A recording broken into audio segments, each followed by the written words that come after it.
આજના 1252 ગોળ બ્રાહ્મણ સમાજ વિદ્યોતેજક ટ્રસ્ટ મંડળ તરફથી અમને સૌરાષ્ટ્રના ચતુર્વેદી મચ્છુકાટિયા ગોળ બ્રાહ્મણ મહામંડળના પ્રમુખ દરજ્જે અમને બોલાવી અને જે માન સન્માન આપ્યું છે એ બદલ 1252 ગોળ બ્રાહ્મણ સમાજના પ્રમુખનો ખૂબ ખૂબ આભાર વ્યક્ત કરું છું.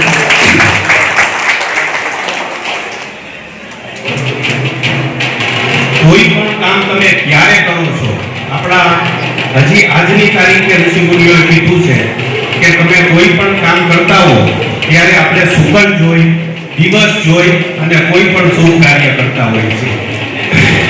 આજનો તમે સહયોગ જુઓ તો ટ્રસ્ટનું નામ છે વિદ્યોતેજક મંડળ ટ્રસ્ટ. તો શું કરે છે કે જે વિદ્યામાં ખૂબ આગળ લોકો વધ્યા છે એનું સન્માન કરે છે. અને ઈ પણ ક્યાં દિવસે કે આજે વસંત પંચમીના દિવસે આ જે દિવસોનો સંયોગભાઈ તમે રાજેન્દ્રભાઈ લીધો છે એટલે એમાં આજના જે બાળકોને ઇનામ મળવાનું છે ઈ ખૂબ આગળ વધે અને ખૂબ પ્રગતિ કરે એટલે અને માં સરસ્વતીની અને કૃપા દ્રષ્ટિના આશીર્વાદ સંપન્ન થાય એવી અમે અહીંથી સમસ્ત મૂળ બ્રાહ્મણ સમાજ વતી એને આજ્ઞા કરી છે. સરસ્વતી સન્માન થતા તમે ઘણા જોયા હશે.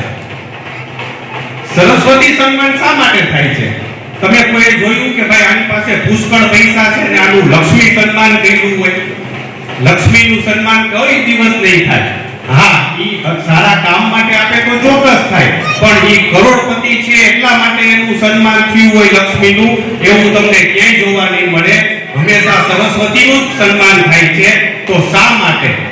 તો સરસ્વતીનું સન્માન એટલા માટે થાય છે કે તમે જેમ કોકને આપો છો ને એમ ઈ વધે છે. આજે આપણા શિક્ષકો હોય છે એની પાસે વિદ્યા છે તો એ 30 જણાને આપે છે, તો શિક્ષક કે ઈ જેને વિદ્યા આપે છે એની પાસે તો એમને જ રહે છે, પણ બીજા 30 જણા પાસે જાય છે અને પછી ઈ બીજા 30 જણાને આપે છે. તો વિદ્યા અને સરસ્વતી એવી વસ્તુ છે જે આપવાથી વધે છે, માટે એનું સન્માન થાય છે. કે સરસ્વતી સન્માન, લક્ષ્મી સન્માનમાં શું થાય કે તમે કોઈને મારે 5000 રૂપિયા છે હું કોઈને આપી દઉં તો હું ખાલી થઈ ગયો, એની પાસે 5000 આવ્યા.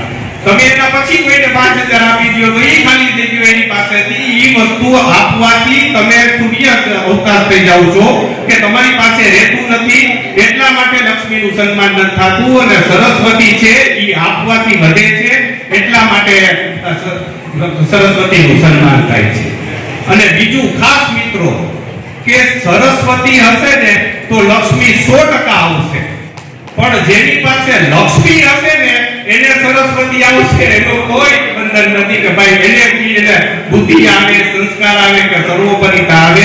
એનું કોઈ દિવસ લક્ષ્મી હોય એની પાસે સરસ્વતી આવવાની સંભાવના બહુ ઓછી છે, પણ સરસ્વતી હશે એની પાસે 100% લક્ષ્મી આવશે.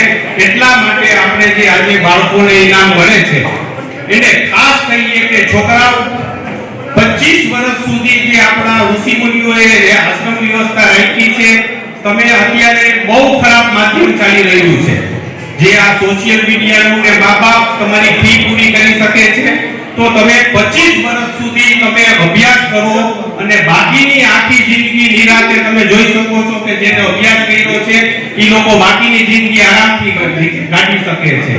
અને જો યુવા ધન 25 વર્ષ સુધી એના મોજ મસ્તીમાં જીવન મેળવશે તો પાછળની જિંદગી એને કામ કરી અને ખૂબ સંઘર્ષ કરવો પડશે. એટલે આજે જે છોકરાઓને સરસ્વતી સન્માન મળે છે ઈ આમ જાળવી રાખે પોતાની કેલિબરિટી.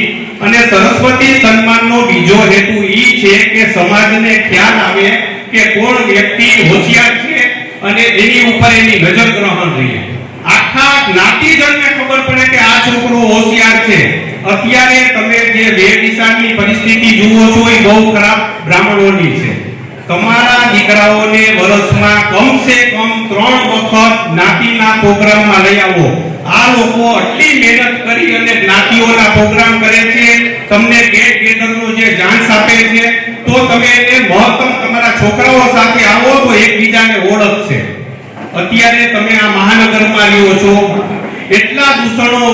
અમારે તો સૌરાષ્ટ્રમાં એક ભેચ્છા છે કે આ ભણવું તો અમદાવાદ, બરોડા અને બોમ્બે ભણવું અને અમદાવાદ બરોડાવાળાને એવી ખેંચા છે ભણું તો કેનેડા અને ઓસ્ટ્રેલિયા ને ત્યાં ભણું, પણ આપણા જે જૂના જમાનાના લોકો હતા એ બધા પોતાના ગામમાં ભણી અને ખૂબ આગળ આવ્યા છે. અને મોટા સિટીમાં ભણવાથી દીકરાઓનું અમે તો અમદાવાદનું છાપામાં વાંચીએ કે કરોડો રૂપિયાના ડ્રગ્સ ને આ પકડાય છે. તો આપણા છોકરાઓને સંસ્કારને સંસ્કૃતિ આપો કે આવા કોઈ રવાડે ન ચડી જાય. અને માં સરસ્વતીને પ્રાર્થના કરીએ કે અમારા છોકરાઓને ખૂબ આગળ વધી જાય. આપણો ધ્યેય છોકરાઓને આગળ વધારવાનો છે, એટલે ખાલી પૈસા દઈને એને હોસ્ટેલમાં એડમિશન લઈ લીધું એટલા પૂરતી આપણી જવાબદારી પૂરી થતી નથી. ઈ ગોળી સાથે રહે છે, એના મિત્રો વર્તુળ કેવા છે, એવા દીકરા અને દીકરીઓનો કે ભાઈ મોબાઈલમાં વાત કરે છે તો આપણી સાથે બેસીને વાત કરે છે કે ફોન આવે તો બહાર જઈને વાત કરે છે. આ બધું આપણે ખ્યાલ રાખવો પડશે.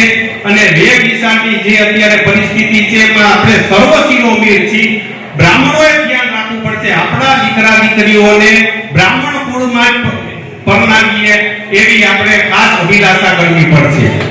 બીજું, આજે રાજેન્દ્રભાઈ તમને ખુશી થશે કે આજે અમે એક નવી સમસ્ત મોઢ બ્રાહ્મણ સમાજ, અમારું જે ચતુર્વેદી મચ્છુ ગાંઠિયા મોઢ બ્રાહ્મણ સમાજ ચાલે છે એમાં 18 મંડળ ચાલે છે.